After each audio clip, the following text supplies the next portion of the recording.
The morning my father's fifth call finally broke through my determination to ignore him. I knew exactly what he wanted. Not "how are you?" Not "congratulations on your marriage."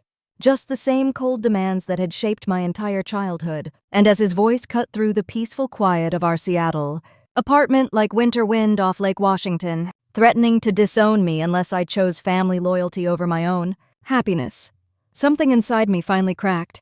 Not with the familiar resignation I'd carried for 28 years, of being the backup daughter, the one who could handle disappointment, but with a clarity so sharp it scared me, because I realized that while Dad was screaming about $40,000 in family emergencies, I was sitting on information about my sister's fiance that would make his ultimatum completely irrelevant. Something that would prove the daughter he called selfish was actually the only one trying to save them from a disaster they couldn't even see coming. The caller ID made my stomach tighten. Dad. Harrison Blackwood never called unless he needed something. And he definitely never called at 7:30 on a Thursday evening, unless it was urgent. I stared at his name on the screen for 3 rings before answering. His voice cut through the speaker like January wind off Lake Washington. Cold, direct, impatient. "Zara, I need you to cancel your honeymoon." Not hello. Not "congratulations on your marriage 3 weeks ago," just demands. I sank onto the edge of our bed, still holding a pair of sandals. "Dad, what are you talking about? Scarlett's wedding is in crisis." His tone suggested this was somehow my fault. That fiance of hers, Dante, invested their wedding fund into some cryptocurrency project, told her it was a guaranteed return, double the money in 6 weeks. Now the money is locked up in some trading platform and they can't access it. The sandals dropped from my hands. What do you mean locked upside technical issues with the blockchain? Or some nonsense. The point is we need $40,000 to save this wedding. The venue, the caterer, the photographer. They all want payment before Saturday or they walk. I could hear muffled crying in the background. Scarlett always cries when things get difficult.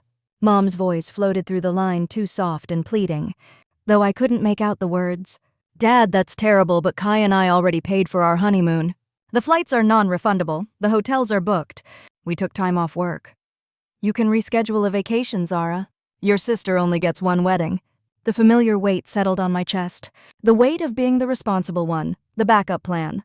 The daughter who could handle disappointment because she always had. I stood up and walked to our bedroom window, looking out at the Space Needle glittering against the evening sky. Kai would be home from Microsoft any minute, probably carrying takeout from our favorite Thai place.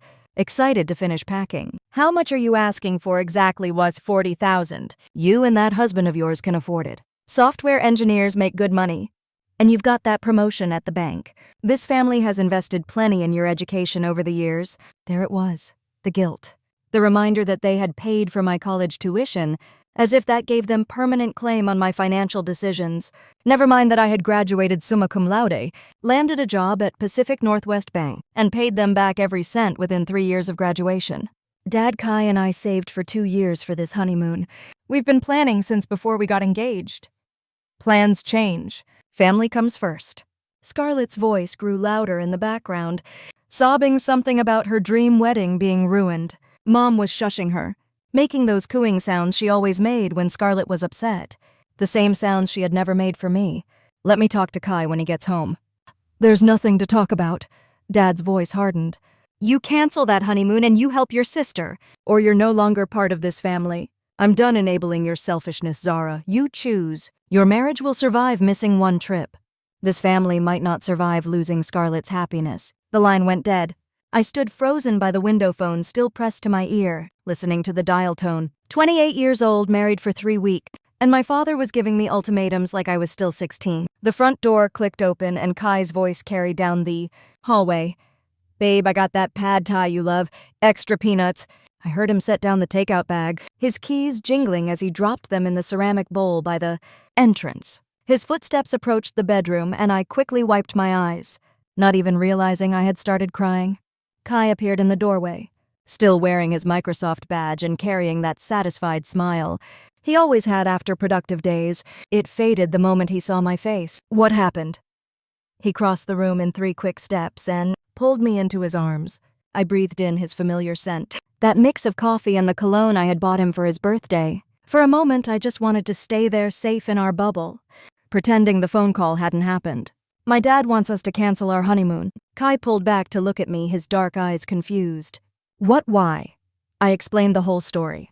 Dante's cryptocurrency investment, the locked funds, Scarlett's wedding crisis, the $40,000 demand, the ultimatum. Kai's expression shifted from confusion to concern to something darker. His jaw tightened, and he ran both hands through his black hair, the way he always did when he was trying to process something. Infuriating. Are you kidding me right now? His voice was quiet but sharp. We've been married for 3 weeks, and they're already trying to control our finances. It's not about control, it's about family. No, Zara, it is about control. He sat down heavily on the bed next to our suitcases. This is exactly what my parents warned me about at the wedding. They said your family treats you like a bank account with legs. That stung because it was partially true. But loyalty ran deeper than logic in the Blackwood family. Scarlett didn't ask for this to happen. Her fiance screwed up, and now she's going to lose everything she's dreamed about. And what about what you've dreamed about? Kai picked up one of my sundresses from the suitcase and held it up. What about the cooking class in Florence you've been talking about for months? What about the vineyard tour where you wanted to learn about winemaking? What about us having 2 weeks to just be married without anyone else's drama? I didn't have an answer for that. Or rather, I had the same answer I always had. My dreams were flexible. My dreams could wait. Other people's emergencies always came first. Kai must have seen something in my face because his voice softened. Baby, I love that you care about your family, but we spent $25,000 on this trip. We planned our work schedules around it. We've been looking forward to this since the day we got engaged. I know. And now your dad wants us to just throw that away because your sister's boyfriend made a stupid investment decision when he put you it like that. It sounded unreasonable. But Kai hadn't grown up in my family. He hadn't learned that love was conditional, that belonging required sacrifice, that being the good daughter meant saying yes even when everything inside you screamed no. My phone buzzed with a text from Mom. Please talk to Kai. Scarlett is having a breakdown. We need you. I showed Kai the message and watched his face harden again. This is our first month of marriage, Zara. The precedent we set now is going to define everything. The fluorescent lights in the FBI's financial crimes unit buzzed overhead as I stared at my computer screen, the cursor blinking in the search field. I should have been reviewing mortgage fraud cases from Tacoma. But my mind kept circling back to Dad's ultimatum and Kai's angry words from the night before. We had barely spoken this morning over coffee, both of us tiptoeing around the elephant in the room. I pulled up the secure databases we used for background investigations and typed in Dante Volkov's name. Basic information populated quickly, 33 years old, Russian-American, current address at the Meridian Luxury Condominiums downtown, clean credit report, no criminal history. At least not under this name. Something nagged at me about the whole situation. In my 3 years investigating financial crimes, I had learned to trust my instincts when something felt off. A successful businessman doesn't just lose $50,000 overnight unless he's either incredibly reckless or incredibly dishonest. I opened a new browser window and searched for Crypto Elite Ventures. The platform Dante claimed had locked up Scarlett's wedding money. The website looked professional enough at first glance. Sleek design testimonials from supposed clients, detailed explanations of blockchain technology and investment, strategies. But as I dug deeper, red flags started appearing everywhere. The domain registration showed the site was created only 8 months ago. The template was a direct copy from a legitimate cryptocurrency exchange based in Switzerland, with minor color changes and different logos. The testimonial photos were stock images I recognized from other financial scam sites we had investigated. I leaned back in my chair and rubbed my temples. This was starting to look very familiar. The blockchain addresses listed on Dante's platform were the smoking gun. Instead of flowing into legitimate business accounts or escrow wallets, every transaction led back to personal wallets registered under shell companies. I traced 3 separate deposit addresses and found the same. Pattern funds came in, got shuffled through multiple smaller wallets to obscure the trail, then consolidated into accounts that had been emptied within 48 hours. My colleague Maria Santos walked past my cubicle carrying a stack of case files. She glanced at my screen and paused. Working on something new. Maybe. Have you seen this pattern before? I showed her the blockchain. Analysis. Maria leaned closer, her dark eyes scanning the wallet addresses. Classic mixing service setup. We see this in romance scams all the time. Let me guess. A handsome guy with a vague business background convinces women to Invest life savings. My stomach dropped. Something like that. Pull up the facial recognition database. If he's running this kind of operation, he's probably done it before under different names. I uploaded the photo from Dante's LinkedIn profile and waited for the system to run its comparison. Within minutes, results started populating. Daniel Volkov in Las Vegas, David Volkman in Phoenix. Same face, same general biography, different locations, and slight name variations. Bingo, Maria said. You want me to run these through NCIC? Please. While Maria pulled criminal records, I contacted our Phoenix field office. Special Agent Rebecca Chen answered on the second ring. Chen here. Agent Chen, this is Zara Nakamura in Seattle. I'm investigating a potential fraud case, and one of our suspects may have operated in your jurisdiction under the name David Volkman. Russian-American male, mid-30s, cryptocurrency investment schemes. Hold on. I heard typing in the background. Volkman. Yeah, we had a case about 18 months ago. A marketing executive named Roxanne Pierce lost $85,000. She was engaged to him, and he convinced her to invest her inheritance in some blockchain startup that never existed. My heart was racing now. What happened to him? Vanished 2 days before their wedding. Left her with maxed-out credit cards and a foreclosed house. We couldn't find enough evidence to prosecute, and he was gone before we could locate him. Did she mention him having access to family money parents or siblings who might have contributed? Actually, yes. He convinced her younger brother to invest $20,000 from his college fund. Told him it was a guaranteed return to pay for graduate school. When everything collapsed, the family blamed each other instead of him. Smart psychological manipulation. I was taking notes as fast as I could write. Can you email me the case file? Already sending it. And Zara, if this guy is active again, move fast. He's good at what he does, and he doesn't stick around long once he gets what he came for. The email arrived within minutes. As I read through Roxanne Pierce's statement, my blood turned cold. The story was almost identical to what was happening with Scarlett. Young women from wealthy families, whirlwind romance, engagement after 6 months, convincing her that investing their wedding money would set them up for life. But there was more. Dante hadn't just taken Roxanne's money, he had systematically drained her relationships with her family, turning them against each other when the investments failed. Her parents blamed her for being naive. Her brother blamed her for losing his college fund. By the time Dante disappeared, Roxanne had lost not just her money, but her entire support system. I picked up my desk phone and dialed Dad's number. It rang 4 times before going to voicemail. Dad, it's Zara. I need to talk to you about Dante immediately. This is urgent. Call me back. Then I called Scarlett directly. Her phone went straight to voicemail too, which meant she was probably still crying somewhere and refusing to answer calls. Maria returned to my desk with a printout. Your boyfriend has been busy. 3 aliases across 4 states, all with the same MO. Romance scams targeting women with wealthy families. Always disappears right before the wedding with whatever money he can access. I stared at the criminal background check. There it was in black and white fraud convictions in Colorado under yet another name, Anthony Volkov. He had served 18 months in federal prison before disappearing into his rotation of false identities. My phone buzzed with a text from Mom. Harrison is at the country club with investors. Scarlett locked herself in her room. Can you please come home tonight? This family is falling apart.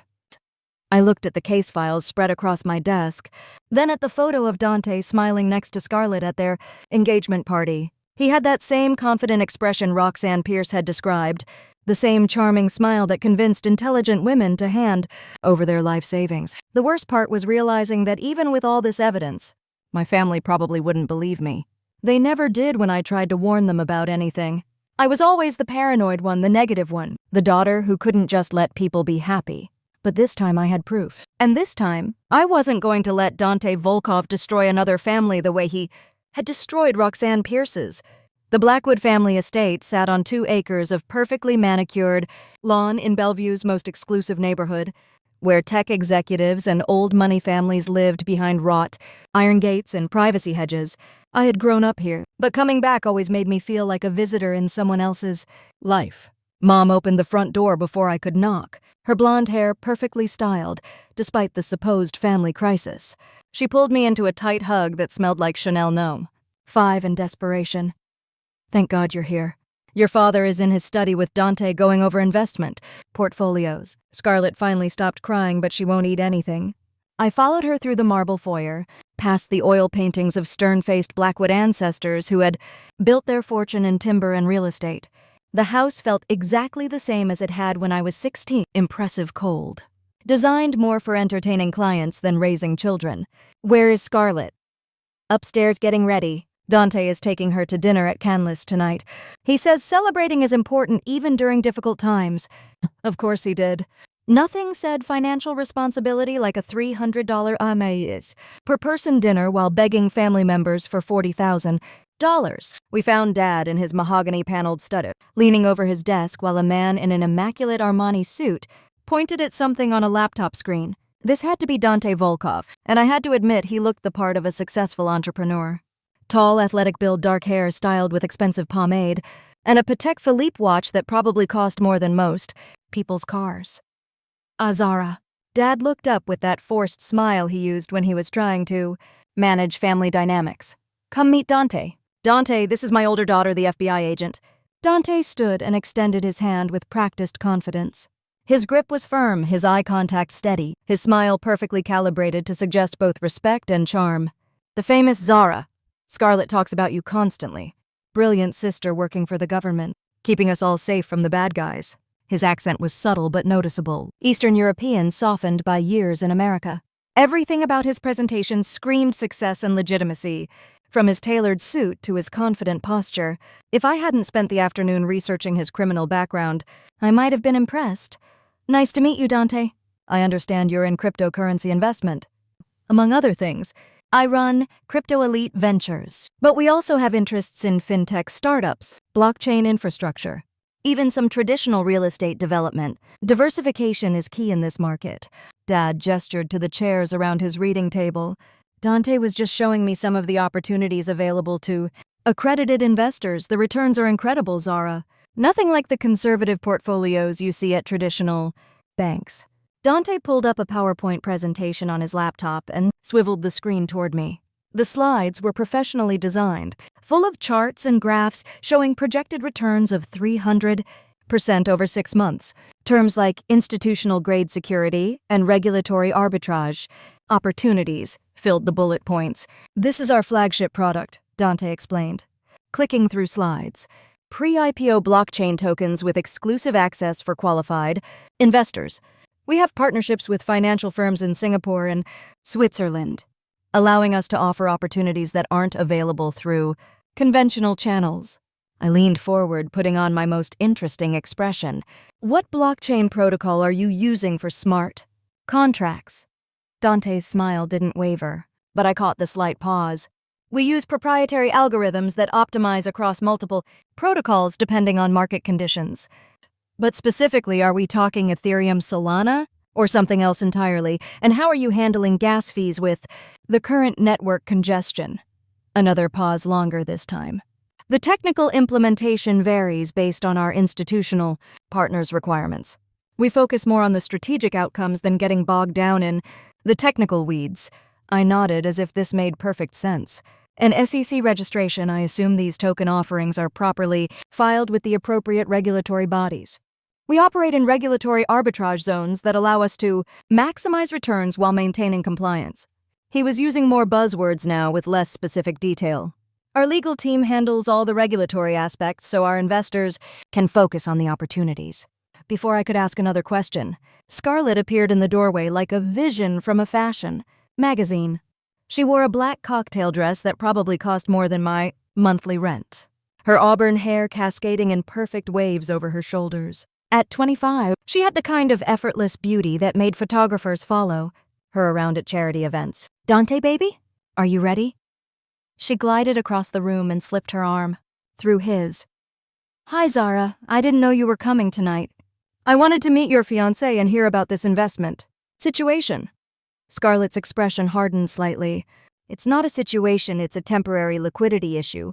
Dante explained everything. The funds are locked in a high-security trading platform and will be released once the blockchain audit is complete. How long is that supposed to take? Dante put his hand on Scarlett's lower back in a gesture that looked protective but felt possessive. These things are unpredictable in crypto space. Could be days, could be weeks. That's why we need bridge financing to ensure Scarlett gets the Wedding she deserves. The wedding is in 8 days, Dad added. The vendors need payment before Friday or they start canceling services. Which is why, Scarlett said, looking directly at me, we hoped you might consider adjusting your honeymoon budget to help the family, just temporarily until our funds are released. The way she said our funds made my skin crawl. 8 months ago, Scarlett had been a struggling yoga instructor living in a studio, apartment in Capitol Hill. Now she was talking like she was part of some financial empire. It's a significant amount of money, I said carefully. $40,000 is a lot to ask someone to front. Even temporarily, Dante's laugh was rich and confident. Zara, I completely understand your caution. It shows you're a smart investor. But think of this as an opportunity to participate in something revolutionary. When our platform goes public, early supporters like yourself will see returns that make traditional investments look like pocket change. Finally, I have someone who believes in my potential, Scarlett said, her voice carrying that edge it got when she felt defensive. Someone who sees a future beyond just getting by. Why is it so hard for this family to be happy for me? Mom appeared, in the doorway with her purse in hand. Harrison, we should let them get to dinner. Dante made reservations, and you know how impossible it is to get a table at Canlis. As they prepared to leave, Dante shook Dad's hand and then mine. Zara, I hope you'll consider what we discussed. Scarlett means the world to me, and I want to give her everything she's ever dreamed of. I watched them walk to Dante's Tesla Model S, Scarlett laughing at something he whispered in her ear, her hand resting possessively on his chest. They looked like the perfect couple heading to the perfect dinner, living the perfect life. But I had seen the pause when I asked technical questions. I had heard vague non-answers when pressed for specifics. And I had read the case files of women who had fallen for this exact same performance. As their taillights disappeared down the circular driveway, I made a decision. I wasn't going to let Dante Volkov add the Blackwood family to his list of victims, even if they refused to believe me when I tried to save them. The phone rang 7 times before Roxanne Pierce answered. Her voice sounded tired. Wary of unfamiliar numbers calling on a Thursday evening, Ms. Pierce. This is Agent Zara Nakamura with the FBI Financial Crimes Unit in Seattle. I got your contact information from Agent Chen in Phoenix regarding a fraud case you reported 18 months ago. There was a long pause. David Volkman. Yes, ma'am. We believe he may be operating under a new identity here in Washington State, targeting another family with a similar scheme. Jesus. I heard her exhale slowly. What name is he using now, Dante Volkov? He's engaged to my sister. Another pause longer this time. Your sister, oh God, I'm so sorry. This must be incredibly difficult for you personally. I sat in my car outside the Bellevue family home, watching the warm light spill from the windows where Dad was probably still studying Dante's fake investment materials.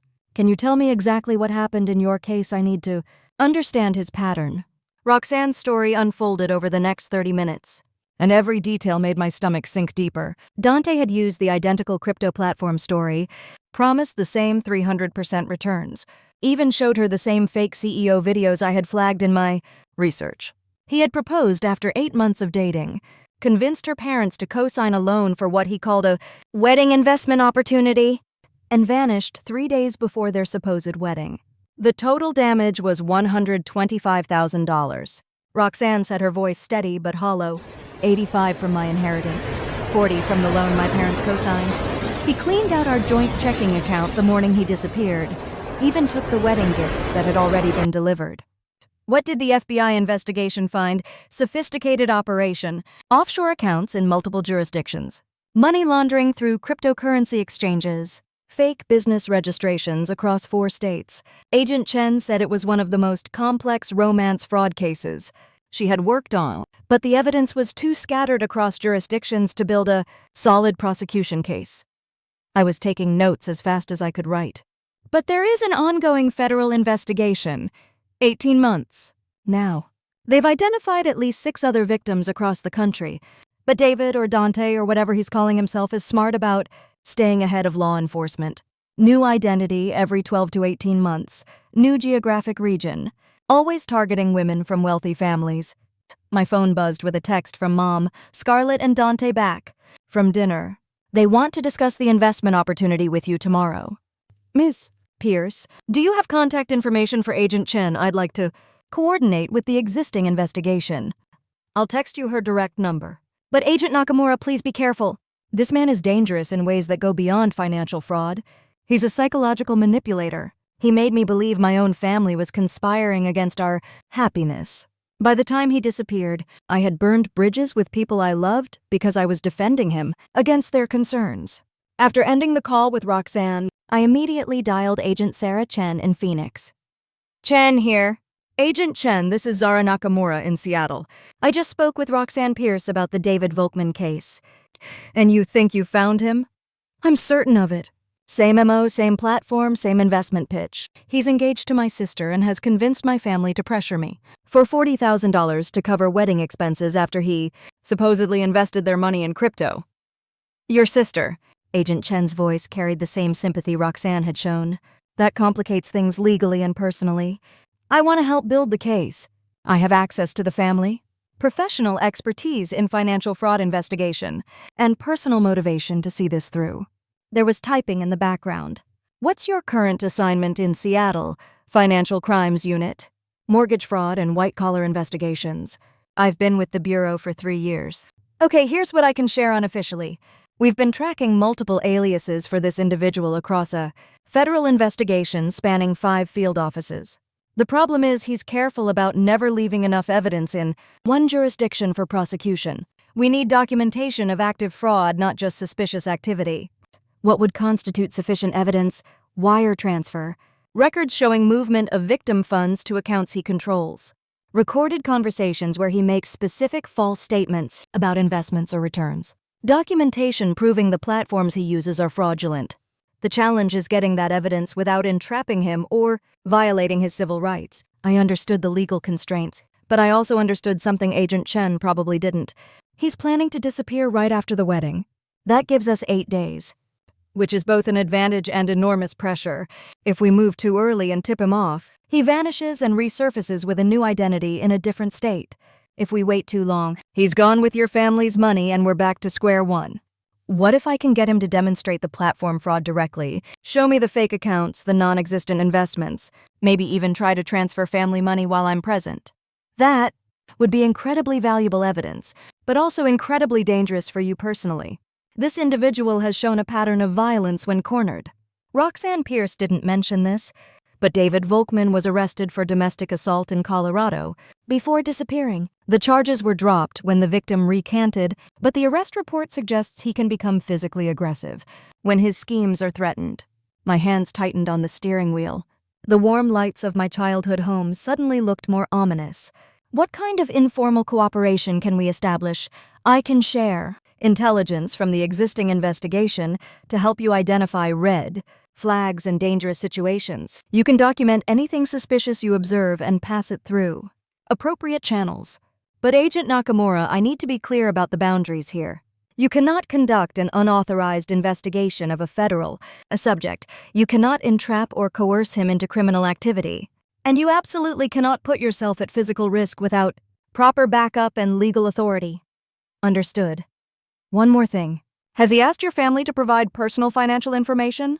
Bank account numbers, social security numbers, anything that could be used for identity theft. I thought about Dad's excitement over the investment portfolios, his eagerness to get involved in Dante's opportunities. I'm not sure, but knowing my father probably. Then this is potentially much bigger than just the wedding money. If Dante has access to your family's financial information, he could be setting up for a comprehensive identity theft and asset drainage scheme that goes far beyond $40,000. The implications hit me like cold water. Dad's retirement accounts, Mom's trust fund from her family, even Scarlett's inheritance from our grandmother. Everything could be at risk. Agent Chen, I think we need to move faster than 8 days. Saturday morning arrived gray and drizzling. Typical Pacific Northwest weather that matched my mood perfectly. I had spent the night organizing my evidence into a presentation that would be impossible to dismiss or misinterpret. Bank records, blockchain analyses, victim testimonies, criminal background checks, all compiled into a comprehensive case that any rational person would find convincing. The family meeting was scheduled for 10 o'clock in Dad's study. I arrived early, setting up my laptop on the mahogany conference table where Harrison Blackwood had closed million-dollar real estate deals for 3 decades. If any space commanded respect and serious attention in this house, it was this room. Mom entered first, carrying a silver tray with coffee and pastries from the French bakery downtown. Her hands trembled slightly as she set down the cups, a nervous energy I recognized from my childhood whenever family. Tensions ran high. Dad followed, already agitated based on his rigid posture and the way he adjusted his reading glasses multiple times. He took his usual seat at the head of the table like he was chairing a board meeting rather than discussing his daughter's fiance. Scarlett drifted in wearing a silk robe over designer pajamas, her auburn hair loose around her shoulders. She looked like she had been crying, which in our family meant she had maximum sympathy before the conversation even started. She curled up in the leather armchair by the window, as far from my presentation setup as possible. Dante arrived last, and his entrance was perfectly calculated.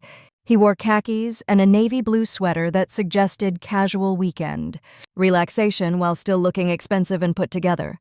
His smile was warm and confident as he greeted everyone, giving Scarlett a gentle kiss on the forehead before taking the seat directly across from me.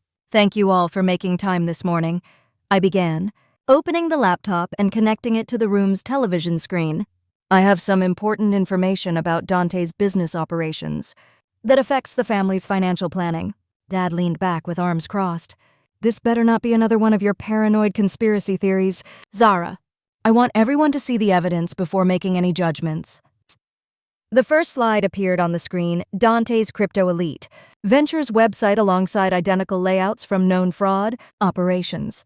I walked through the domain registration timeline, the stolen template design, the fake testimonials using stock photography.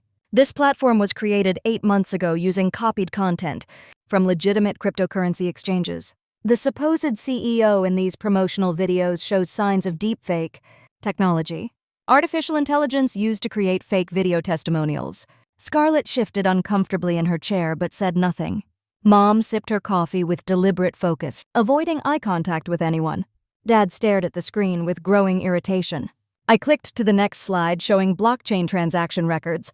The investment addresses listed on Dante's platform don't lead to legitimate business accounts or escrow services. Every dollar deposited flows directly into personal wallets that are emptied within 48 hours. "This is incredibly technical," Dante interjected smoothly. "I'm not sure everyone here has the background to interpret blockchain data correctly." Which brings me to the next section. I pulled up the criminal background checks showing David Volkman, Daniel Volkov, and Anthony Volkov.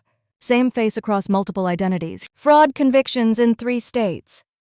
The room went completely silent. Dante Volkov is not his real name. He's a career criminal who has defrauded at least 6 families using this exact same romance scam methodology. The FBI has been tracking him across multiple jurisdictions for 18 months. I played the recorded testimony from Roxanne Pierce, her voice clear and steady as she described losing $85,000 to the man sitting across from me. Her story was so similar to what was happening with Scarlett that the parallels were undeniable. When the recording ended, Scarlett exploded. "Are you sick?" She shot up from her chair, her silk robe flying behind her like wings. "Are you actually sick in the head? You can't stand seeing me happy. You can't stand that someone finally chose me over you."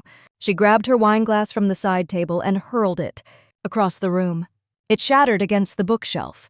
Red wine sprang across leather-bound volumes and family photographs. "Scarlett, please," Mom started. But Scarlett was already storming toward the door. "No, I'm done with this family's jealousy. I'm done with everyone trying to destroy the one good thing in my life." She turned back to face me, tears streaming down her face. "You've always been miserable, Zara, always. And now you want to make me miserable too."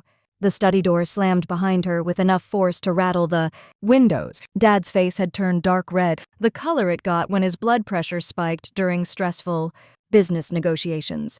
"Are you satisfied? Are you happy now that you've made your sister?" Hysterical. "Dad, did you look at the evidence? The criminal records, the victim statements, the financial analysis." "I looked at a bunch of conspiracy theory nonsense that you've cobbled together to destroy your sister's happiness." His voice was rising with each word. "You've always been jealous of Scarlett. Always. Every time she achieves something, you find a way to tear it down." Mom finally spoke, her voice barely above a whisper. "I did notice some inconsistencies in Dante's stories about his business travels." Dad spun toward her. "Victoria, don't you start." "Harrison, maybe we should at least consider what Zara is saying." Consider that our daughter has become so consumed with envy that she's willing to fabricate FBI investigations to sabotage her sister's wedding. Throughout this entire exchange, Dante sat perfectly calm, his hands folded on the table, watching the family tear itself apart with the detached interest of someone observing a laboratory experiment. When the shouting died down, he spoke for the first time since my presentation began. Zara, I understand your concerns, really I do. You're trying to protect your family, and that's admirable. But making false accusations against someone could have serious legal consequences, especially for someone in your profession. His voice was soft, reasonable, but there was something underneath it that made my skin crawl. FBI agents are held to very high standards of conduct. Aren't they filing false reports, harassment, abuse of federal databases for personal vendettas? These things could end a career. The threat was subtle but unmistakable. He had researched my background, knew my vulnerabilities, understood exactly how to apply pressure. Dad leaned forward, pointing his finger at me like a weapon. You owe this man an apology right now, in front of this entire family. I looked around the room. Mom stared at her coffee cup, unwilling to meet my eyes. Dad glared with righteous anger. Dante watched with that same calm expression, probably calculating his next move. I won't apologize for presenting facts. Then get out. Dad's voice was ice cold. Get out of my house and don't come back. You're no longer my daughter. The words hit me like physical blows, but I kept my expression steady. I had expected this outcome, prepared for it, even planned for it in some ways. I closed my laptop, gathered my papers, and walked to the door. As I reached the threshold, I turned back one last time. When he disappears with your money, remember that I tried to warn you. I walked out into the drizzling Seattle morning, knowing I had lost my family but believing I had saved them from something much worse. If only they would listen before it was too late. The coffee shop in Capitol Hill was exactly the kind of place Aunt Iris would choose for a clandestine meeting tucked between a vintage bookstore and a record shop, filled with mismatched furniture and the kind of clientele that minded their own business. I found her in a corner booth, her silver hair pulled back in a neat chignon, reading glasses perched on her nose as she studied something on her tablet. Iris looked up when I approached, her sharp blue eyes immediately assessing my emotional state the way she had when I was 10 years old and showed up at her apartment after particularly brutal family dinners. You look terrible, sweetheart. I slumped into the worn leather seat across from her. Thanks. Really what I needed to hear right now. She signaled the barista for 2 coffees without asking what I wanted. Iris had been making decisions for people since she was old enough to talk, a trait that had served her well as a corporate attorney but made family relationships complicated. Harrison called me this morning, she said, closing her tablet. Apparently you've been disowned for trying to destroy your sister's happiness with wild FBI conspiracy theories. They're not theories. I showed them documented evidence of criminal fraud. I know. She leaned forward, lowering her voice. Which is why I asked you to meet me here instead of somewhere the family might see us together. The barista brought our coffees, and Iris waited until she was out of earshot before continuing. There are some things you need to know about your situation, Zara. Financial realities that your parents haven't shared with anyone, including Scarlett. I wrapped my hands around the warm mug, grateful for something to hold on to. What kind of financial realities? Harrison has withdrawn $120,000 from the family retirement accounts over the past 6 months to invest with Dante. He's also taken a mortgage against the family home, which was completely paid off, to access additional capital for what he calls diversified investment opportunities. The coffee turned bitter in my mouth. How much additional capital? $60,000 so far, with the potential to borrow up to $200,000 against the property value. Iris pulled out a manila folder and slid it across the table. Current total family debt related to Dante's investments is $180,000. There's a foreclosure notice pending if payments aren't made by the end of this month. I stared at the documents, my hands shaking slightly as I flipped through bank statements and loan agreements. Dad's meticulous signature appeared on every page, authorizing transfer after transfer to accounts I now knew belonged to Dante Volkov. Jesus Christ, does Mom know? Victoria knows something is wrong? But Harrison has been telling her these are temporary liquidity, investments that will mature with significant returns. She thinks they're being financially savvy, not financially destroyed. And Scarlett, I have no idea. She thinks the $40,000 they're asking from you is to cover a Temporary cash flow issue, not to prevent the family from losing everything they've built over 30 years. I felt sick. This was so much worse than I had imagined. Dante wasn't just planning to disappear with wedding money. He had systematically drained my parents' entire financial foundation. There's something else you should know, Iris continued, her voice gentler now. About your honeymoon. I looked up from the devastating financial documents. What about it? Phoenix Chen, Kai's older brother at Goldman Sachs, paid for the entire trip as a wedding gift. Kai wanted you to think the money came from your joint savings account because he didn't want you to feel indebted to his family's wealth. The information hit me like cold water. Phoenix paid for our honeymoon, $25,000. Kai was worried you might refuse such an expensive gift or feel like you owed the Chen family something. He thought if you believed you had both saved for it together, you'd enjoy it more freely. I laughed, but it sounded hollow and brittle. So the money Dad is demanding I sacrifice doesn't even exist the way I thought it did. Which brings me to my final confession. Iris reached across the table and took my hand. I've been quietly supplementing your education expenses since you were in high school. The scholarship to Columbia covered tuition, but not living expenses, books or housing. The money you thought came from your part-time jobs actually came from my trust fund. I stared at her, feeling like the ground was shifting beneath me. Why didn't you tell me? Because you needed to believe you were doing it on your own. You needed that confidence, that sense of self-reliance. If you had known your spinster aunt was bankrolling your independence, it would have changed how you saw yourself. For several minutes, neither of us spoke. I processed the reality that my entire adult life had been built on financial support I hadn't known about, from people who loved me enough to stay invisible while helping. Iris, what happens to the family if Dante disappears with what's left? Complete financial ruin. They lose the house, the retirement accounts, probably declare bankruptcy. Harrison's real estate business depends heavily on his personal credit and reputation. If this becomes public, he could lose his professional license. And if I give them $40,000 for the wedding, you delay the inevitable by maybe 2 months while Dante figures out how to access even more family assets. You don't save them, Zara. You just become another victim. And I thought about Kai, probably at home right now, wondering why his new wife was having secret meetings with family members instead of enjoying their last few days before the honeymoon. I thought about the FBI investigation, Agent Chen's warnings about the dangers of getting too close to Dante's operation. I thought about Scarlett throwing the wine glass, Dad's cold dismissal, the look of absolute calm on Dante's face while my family tore itself apart. What would you do? I asked. Iris was quiet for a long moment, stirring sugar into her coffee with deliberate precision. I've been watching this family make the same mistakes for 40 years, sweetheart.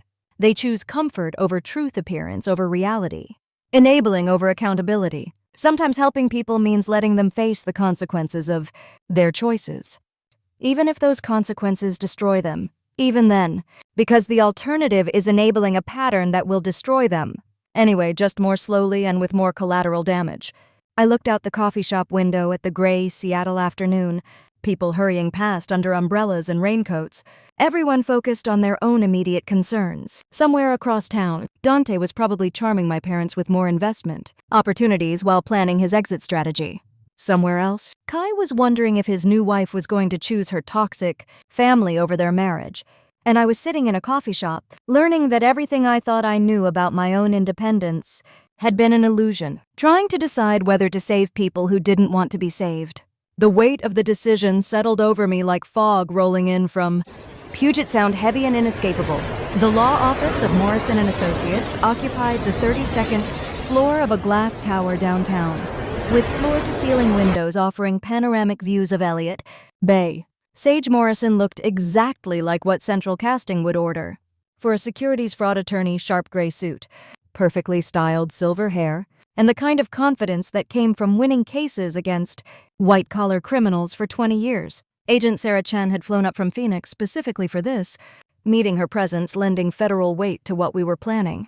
She sat across from me at Sage's conference table, reviewing the technical specifications for the wire equipment I would wear during my performance as the repentant daughter. The key is getting him to make specific false statements about the investment platform while you're recording, Sage explained, sliding a legal document across the table. We need him to claim the funds are generating returns, promise specific payouts, or acknowledge that he's used this method with other victims. What if he gets suspicious about me suddenly changing my mind? Sarah looked up from the surveillance equipment. That's actually the beauty of this approach. Family pressure, guilt, fear of being cut off from inheritance. These are all completely plausible motivations for someone in your position. Dante has probably seen this exact scenario play out with other families. I picked up the tiny recording device smaller than a shirt button. And the money. FBI will provide $25,000 in monitored funds that we can track through any financial system he tries to use. The account will look completely legitimate to him, but every transaction will be documented for evidence. Sarah's voice was all business. The real honeymoon money stays safely in the account Phoenix set up. Sage leaned forward, her expression serious. Zara, I need to be clear about the risks here. If Dante becomes suspicious, if he realizes you're working with law enforcement, this could become dangerous very quickly. We're talking about someone who has shown a pattern of violence when cornered. I understand. Do you? Because once you make that phone call to your father, once you initiate this operation, you're committed. There's no backing out halfway through without potentially compromising the entire investigation. I thought about the foreclosure notice in Iris's folder, about Scarlett's tears, about Dad's complete dismissal of everything I had tried to tell them. I'm committed. Sarah smiled for the first time since I had met her. Then let's make the call. I used the conference room phone, knowing the FBI was recording everything for evidence purposes. Dad answered on the second ring, his voice cautious and still angry from our confrontation. What do you want? Zara. I took a deep breath and summoned every acting skill I had, developed in high school theater. Dad, I've been thinking about what you said, about family being more important than vacations. Silence on the other end. I could practically hear him calculating whether this was some kind of trick. I talked to Kai last night, and we both realized that our honeymoon will always be there. But Scarlett only gets married once. We want to help. Are you serious? The hope in his voice almost made me lose my nerve. This was my father, the man who had taught me to ride a bicycle and helped with algebra, homework. And I was about to deliberately manipulate him as part of a federal investigation. Completely serious. We want to invest the honeymoon money with Dante's platform. If it's as good as he claims, maybe we can turn $25,000 into something that pays for an even better trip later. Dad's relief was audible. Zara, sweetheart, I knew you'd come around. This is exactly the kind of thinking that builds wealth over generations. Can you set up a meeting with Dante tomorrow night? I want to see the platform myself and understand how the investment works. Of course, he'll be thrilled to walk you through everything. And Zara, I'm proud of you for putting family first. After I hung up, the conference room was quiet for several minutes. Sage made notes in a legal pad while Sarah packed up the recording equipment I would wear tomorrow. How do you feel? Sage asked. Like I just lied to my father and set up my sister's fiance for federal arrest. You're protecting your family from a career criminal who has already stolen almost $200,000 from them. Sarah's voice was matter of fact. Whatever guilt you're feeling, remember that Dante Volkov chose to target your family. You're just making sure he faces consequences for that choice. The next evening, I sat in my childhood dining room wearing a wire taped to my ribs and trying to act like a grateful daughter who had seen the error of her ways. The chandelier cast warm light over the mahogany table where we had shared thousands of family meals, most of them marked by subtle competitions for attention and approval. Scarlett looked radiant, her earlier anger replaced by the glowing happiness of someone whose wedding had been saved.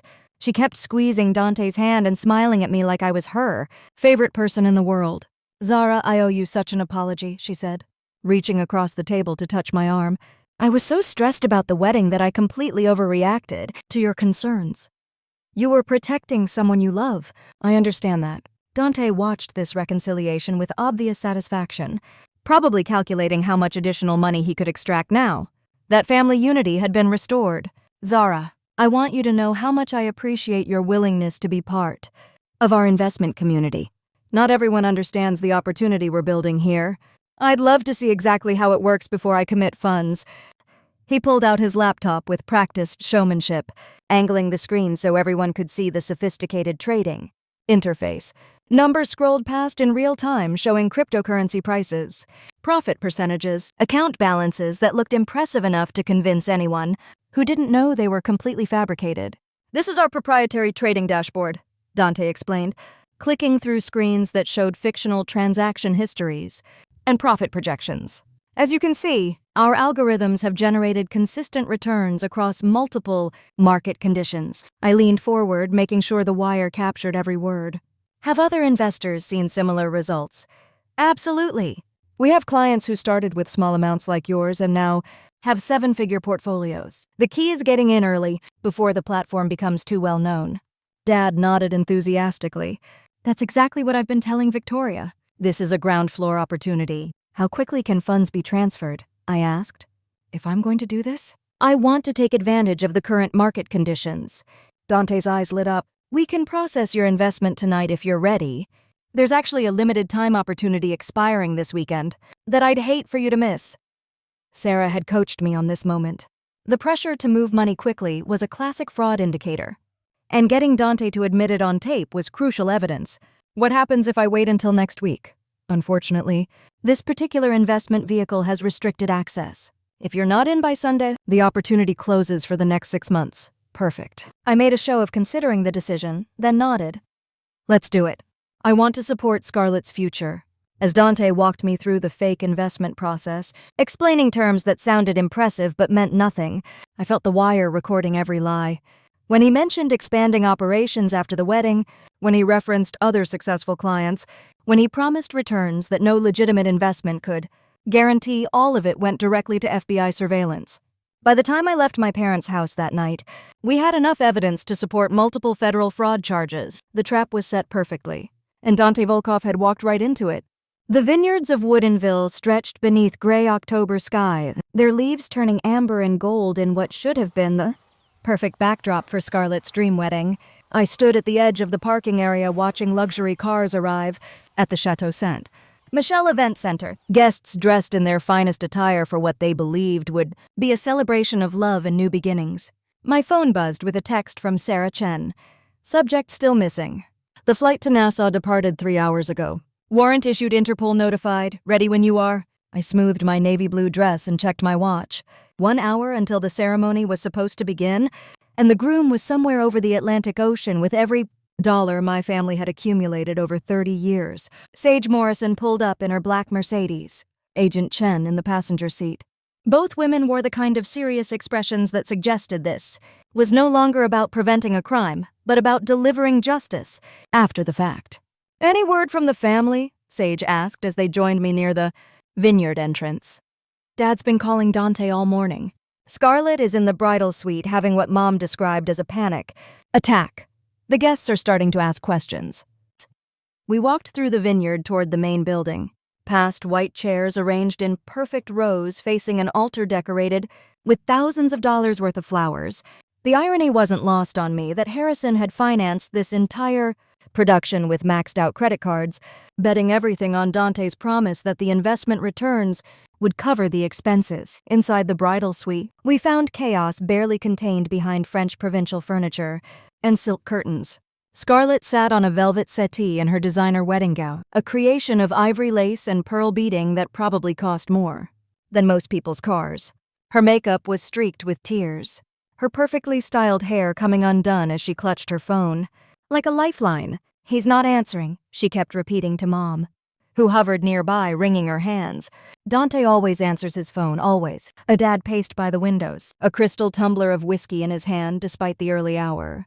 His formal wear looked expensive but somehow diminished, like a costume that no longer fit properly. There has to be an explanation, he muttered. Technical problems, flight delays, something? The door opened and I entered with Sage and Sarah, the silence that followed our appearance heavy with unspoken dread. Mom looked up with desperate hope, as if maybe I had brought good news that would explain everything. Zara, thank God. Have you heard from Dante? Do you know where he is?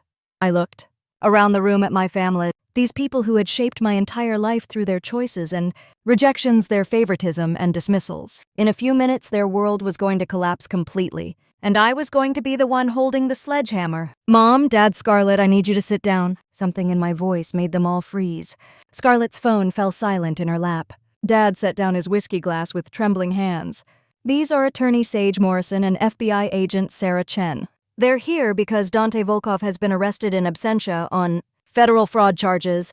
The words landed like physical blows. Mom gasped and sank into the nearest chair. Dad's face went white, then red, then white again. Scarlett just stared at me as if I were speaking a foreign language. That's impossible, Dad said, his voice barely a whisper. He's probably just running late bachelor party hangover. Something normal. Sarah stepped forward, her badge clearly visible. Mr. Blackwood. Dante Volkov boarded a one-way flight to Nassau this morning, carrying approximately $200,000 stolen from your family accounts. He is currently the subject of an international manhunt. No. Scarlett's voice was small and broken. No, that's not true. He loves me. We're getting married today. I sat down beside my sister, careful not to wrinkle her elaborate dress. Scarlett, everything Dante told you about his business, about the investments, about the cryptocurrency platform, all of it was fake. He's a career criminal who has done this exact same thing to at least 6 other families. She shook her head violently, sending pearl hairpins scattering across the Persian rug. You're lying. You've always been jealous of me, and now you're trying to ruin my wedding day. Sage opened her briefcase and pulled out a thick folder of documents. Miss Blackwood, these are bank records showing the systematic theft of your family's assets over the past 8 months. Your father authorized these transfers, believing they were legitimate investments. Dad grabbed the papers with shaking hands, his eyes scanning transaction after transaction. His face aged 10 years in 10 minutes as reality sank in. The retirement accounts, the house mortgage, the business line of credit, all gone, Sarah confirmed. Funneled through offshore accounts and cryptocurrency exchanges, Mr. Volkov is sophisticated in his methods. Mom's voice was barely audible. How much? Total loss is approximately $250,000, plus additional debt obligations of nearly $100,000, Sage replied gently. I'm afraid you're facing bankruptcy and foreclosure proceedings. The room fell completely silent except for the sound of Scarlett's quiet sobbing. Outside, I could hear the wedding guests growing restless, probably wondering why the ceremony hadn't started. There's something else you need to know, I said, though saying it felt like twisting a knife. The FBI sting operation I conducted last week, the $25,000 I supposedly invested with Dante, that was monitored federal money designed to gather evidence. My real honeymoon funds were never at risk. Dad looked up from the bank records, confusion and hurt warring across his features. What are you saying? I'm saying that while you were gambling away the family's future, Phoenix Chen had already paid for our entire honeymoon as a wedding gift. The money you demanded I sacrifice to save Scarlett's wedding never existed the way you thought it did. The implications hit them like successive waves. Not only had they lost everything to a criminal, but they had also rejected and disowned the daughter who tried to warn them, demanded she sacrifice money that wasn't even hers, and chose the smooth lies of a con man over the documented evidence of a federal investigator. Mom stood up, unsteadily walked to the window, and stared out at the guests still waiting in their white chairs. What do we tell them? We tell them the truth, I said. That sometimes love isn't enough to protect you from people who see your happiness as an opportunity to steal everything you have. Scarlett looked up at me with mascara-stained cheeks and eyes full of something I had never seen from her before, genuine remorse. Zara, I'm so sorry. I should have listened to you. Yes, I said quietly. You should have. Soon, the wedding that was supposed to celebrate new beginnings had become a reckoning with consequences that would reshape our family forever. And outside, 150 guests were still waiting for a ceremony that would never begin. 6 months later, I sat in the federal courthouse in downtown Seattle watching Dante Volkov being led away in handcuffs after receiving a 12-year sentence for wire fraud, money laundering, and securities violations across multiple states. The judge had been particularly harsh, noting the psychological manipulation of victims and the systematic targeting of family relationships. Agent Sarah Chen squeezed my shoulder as we walked down the courthouse steps into the crisp spring morning. Your testimony was the key evidence that made this conviction possible. 6 other families are getting some measure of justice because you were willing to wear that wire. The restitution order was for $400,000, though we all knew most of that money was gone forever, filtered through offshore accounts and cryptocurrency exchanges that made recovery nearly impossible. Still, seeing Dante in federal prison orange instead of an Armani suit felt like its own kind of victory. My phone buzzed with a text from Mom. Harrison would like to see you if you're willing. He has something important to say. The family had been forced to sell the Bellevue house 3 months ago, downsizing to a modest 2-bedroom apartment in Renton. Dad's real estate business had barely survived the scandal, and rebuilding their financial foundation would take years of careful budgeting and hard work. I found them in their new living room, a space that was comfortable but bore no resemblance to the marble and mahogany grandeur of my childhood home. Dad sat in a simple armchair, looking older and somehow smaller than I remembered, holding an envelope with my name written on it in his careful handwriting. "I wrote this because I needed to get the words right," he said, handing me the letter with hands that trembled slightly. 30 years of being wrong about you, and I didn't want to mess up the apology too. I opened the envelope and read silently while Mom and Scarlett watched from the couch. Dad's letter was 5 pages long, detailing decades of favoritism, dismissal, and emotional neglect. He acknowledged projecting his own insecurities onto me, admitting that my intelligence and independence had always threatened his need to feel in control. "I was afraid of raising a daughter who was smarter than me," he had written. "So instead of celebrating your gifts, I tried to diminish them. I chose comfortable lies over difficult truths, and I almost destroyed our family because I couldn't face the fact that the quiet daughter I ignored was the one trying to save us." When I finished reading, the room was completely silent. Dad wiped his eyes with the back of his hand, a gesture I hadn't seen since his own father's funeral 20 years ago. "I don't expect forgiveness," he said quietly. "I just needed you to know that I finally understood what I did to you, what I took from you, what I almost cost all of us." Mom spoke up from the couch, her voice steadier than I'd heard in months. "I started therapy after the wedding. Individual sessions to work on the enabling behaviors I learned from my own family. I'm beginning to understand how I failed you too." Scarlett had changed the most dramatically of anyone. Gone was the Instagram influencer lifestyle, the designer clothes, the carefully curated perfection.